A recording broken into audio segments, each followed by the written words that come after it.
João Gilberto gravou jingles em estúdio que funcionava aqui. A Dona Irã Barbosa cortava o cabelo na barbearia do térreo.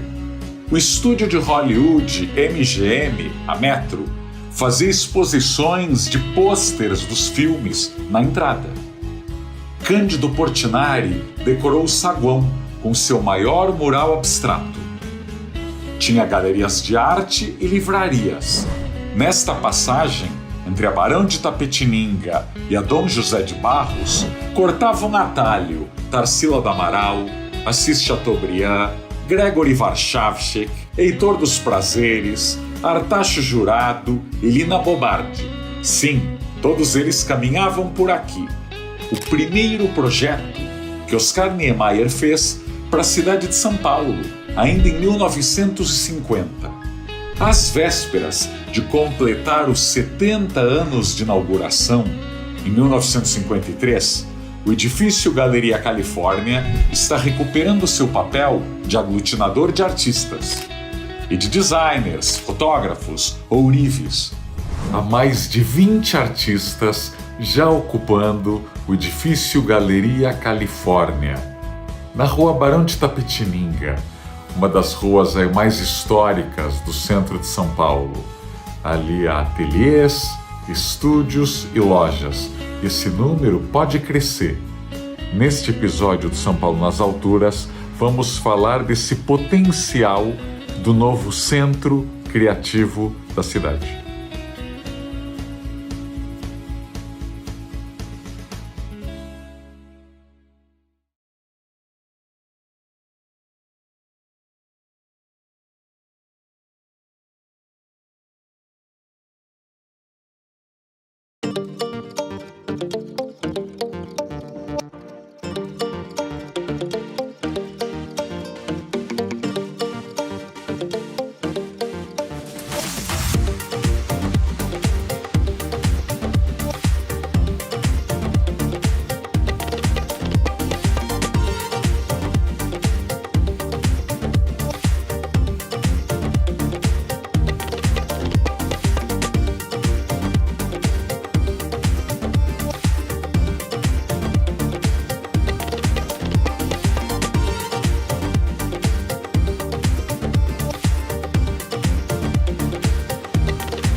O bacana de estar aqui, na verdade, é essa atmosfera que a galeria proporciona. Você está cruzando com as pessoas o tempo todo no corredor, são fotógrafos, são artistas plásticos, são designers, diretores de arte. E o trajeto, às vezes, que você sai daqui para almoçar, no meio do caminho você cruza o Teatro Municipal, às vezes até almoça no Teatro Municipal, você tem o Sesc, ele está do lado, a galeria ela tem um movimento, uma história, ela tem uma relação arquitetônica que essa região ela tem bastante também, ela proporciona um conglomerado de arquiteturas ecléticas, então isso acaba tornando não só um lugar interessante, quanto um núcleo nessa célula assim, criativa da galeria também enriquecedora.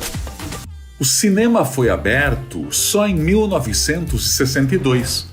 A estreia foi com o filme Começou em Nápoles, com Clark Gable, Sophia Loren e Vittorio De Sica. Mas nos últimos tempos, só passava filme pornô. Há mais de 20 anos que não funciona como cinema. Ele está bastante mais inteirinho que a maioria dos cinemas de rua fechados no centro.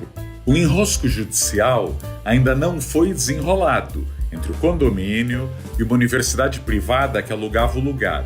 Mas com cerca de 250 lugares e a uma quadra do metrô, não é difícil visualizar que vire mais um lugar de encontros no Califórnia. Tem até espaço para bomboniere e camarins, e um elevador para acessibilidade. Como qualquer grande empreendimento em São Paulo, o Califórnia nasceu da junção de vários pequenos lotes.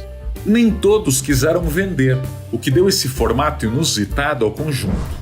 Um L, com pernas estreitas, mas que crescem muito no miolo da quadra. Justamente por ter mais metros quadrados no miolo, mais escritórios foram colocados para dentro do que nas fachadas. E surgiu um desafio: Como criar escritórios sem luz, sem ar ou exprimidos e, pior, sem vista para as então valorizadas ruas vizinhas? E Niemeyer, então, inventou um formidável pátio interno com jardim, que é o respiro dos escritórios. Virou uma praça. Para melhorar, sugeriu um painel no meio que tirasse a monotonia de quem ficava espiando o que acontece nos vizinhos. Então o jardim ganhou um painel feito pelo arquiteto Carlos Lemos. Era ele quem chefiava a filial paulistana do escritório de Niemeyer.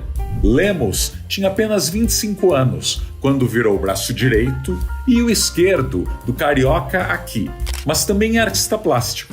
Provavelmente inspirou-se em outros artistas que trabalharam com Niemeyer, como Burle Marx e de Cavalcanti, para executar a obra. Como na maioria dos setores, o Califórnia não passou incólume a pandemia. Houve algumas baixas. Alguns inquilinos não conseguiram negociar aluguéis menores e acabaram saindo. Outros decidiram mudar de vida e se mudaram para o interior. Outros ainda, que se acostumaram ao trabalho remoto, acabaram ficando direto em casa e devolveram os espaços. Ainda assim, dizem os ocupantes, é bem mais barato trabalhar no Califórnia do que estar em Pinheiros, Santa Cecília ou Barra Funda. Há conjuntos de 50 metros quadrados em que aluguel, condomínio e IPTU juntos custam R$ 1.700 por mês. Outros, de 125 metros quadrados, custam R$ 3.700, mas são normalmente rateados por 2 ou 3 artistas ocupando o mesmo espaço. Para quem pensa em comprar ali, o preço dos conjuntos varia entre R$ 3.500 e R$ 5.000 o metro quadrado. Ainda existem 30 conjuntos disponíveis, de um total de 190. Eu torço que esse vídeo atraia mais ocupantes, mais artistas para a Galeria Califórnia. Que o prédio fique mais conhecido. Mas quem quiser saber mais da história dele, meu livro, São Paulo nas Alturas, ganha a nova edição, que sai em setembro pela Companhia das Letras. Mas falando de futuro, é bom elogiar a administração atual, que está recuperando bastante o prédio, mas algumas melhorias seriam bem-vindas. O piso está longe de ser o original e não orna com a arquitetura do prédio. Os aparelhos de ar-condicionado poluem bastante a fachada e já há opções mais modernas e menores para se substituir. E principalmente, os bares da vizinhança podiam ter um pouco mais de noção. O som exageradamente alto a partir das 3 da tarde incomoda bastante os ocupantes do prédio. Se a gente esperar a fiscalização da prefeitura, talvez o problema só seja resolvido em 2050. Então peço aqui bom senso, educação, boa vizinhança para os bares e suas trilhas sonoras aí um tanto barulhentas, porque se a Galeria Califórnia for um sucesso, pode inspirar que outras galerias do centro sejam ocupadas, como a Galeria As Arvos, na Avenida São Luís.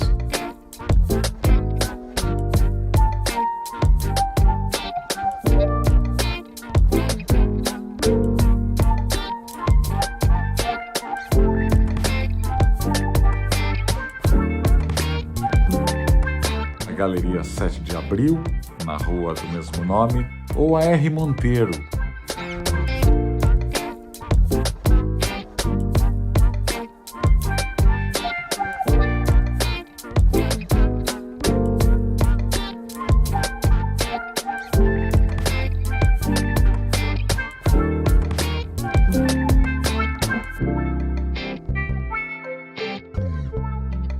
É muito espaço aí com arquitetura de qualidade, bem localizado, que podem transformar o centro todo num centro criativo. Torcendo aqui. Onde algumas pessoas enxergam degradação, nós enxergamos potencial. somos uma empresa de células regenerativas. O que define uma célula regenerativa? São 3 pilares básicos. Que é a sustentabilidade, onde o próprio retrofit já é um ponto de defesa nesse item.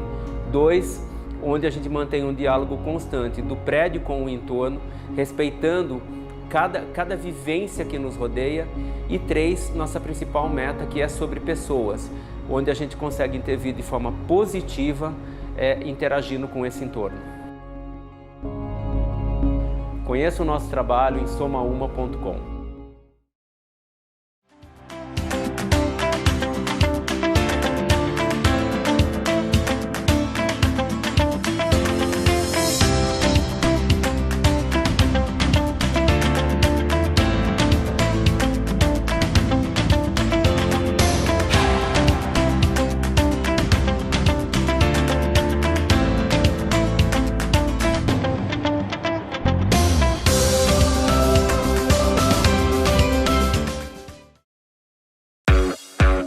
O Moca Bank tem soluções para o seu negócio prosperar, oferecendo crédito e tecnologia de ponta.